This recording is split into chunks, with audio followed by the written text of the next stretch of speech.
Şimdi geçen duruşma bu duruşma aynıdır. Değişen bir şey yoktur. Avukatların söyledikleri aynısıdır. Ya bir tane ben çok üzülüyorum diyor Kırgız. Ya zaten diye Kırgız mağdurdur. Ya Kırgız mağdur olur mu? Kırgız milleti mağdur ediyor. Kırgız mağdur olmuyor. Kırgız milleti mağdur ediyor. Yani utanmadan sen bu avukatsa nasıl öyle söylüyorsun? Yani ben hayret kalıyorum ona. Bir de biz mağduruzsa onlar mağdur. Bu karda, bu kışta, bu arabanın dün gece biz yolda böyle yavaş yavaş gelmişiz. O kadar sis vardı, o kadar şey vardı. Yani bu 1,5 senedir, 1 senedir bize gel. Bizim o mağduruzsa Kırgız mağdurdur. Yani bugün gene bir karar vereydi yani biz kurtulaydık. Karar vermiyor işte bize gel bak 25 Ocak'ta aynı gene buradayız. Yani 5 Aralık'ta buradaydık. 28 Aralık'ta gene buradaydık.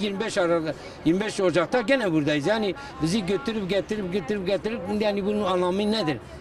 Sen her şey bizim delil eksikliği var, bilmem neyi var ya. Hepsi tamamlayın kardeşim.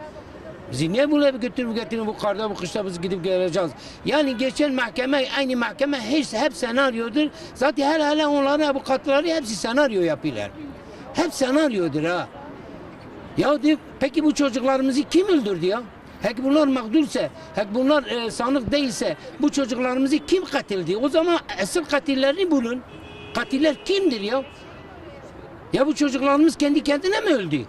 Kendi kendine mi kendi balkondan attı? Parça oldular, yaktılar. Yani kendi kendine mi yakıldı? Kendine ateşe verdiler mi? Yani nedir yani bunu? Hakim de biliyor, avukat da biliyor, sanıklar da biliyor. Herkes bir de mahkemede çıktığı gibi de arabada diye biz hoş ettik bir daha yapacağız. Bir daha yapacağız söylüyorlar. Yani bunu hakim de biliyor, savcı da biliyor, avukatları da biliyor. Herkes biliyor de ki bunlar suçludur. Bunlar suçludur. Bizi yeter ya götürüp getirmeyin. Bir kere de ceza verin gidin. Türkiye'de şu anda İslami kesimin tamamına söylüyorum. Fakat ben insanım ve insan haklarını gözetiyorum diyen herkese de sesleniyorum aynı zamanda. Türkiye'de hak batıl savaşı vardır. Yapılan zulümler her zaman için olduğu gibi. İlk gün söylemiştim. Bu zulümler Müslümanlara yapılan zulümdü. Yasin Börü ve arkadaşların şehit edilişinde Allah onları seçti aldı. Yoksa onlar hedef değildi. Onları temsilen yani Yasin Börü ve arkadaşlarını temsil ettiği insanlardı.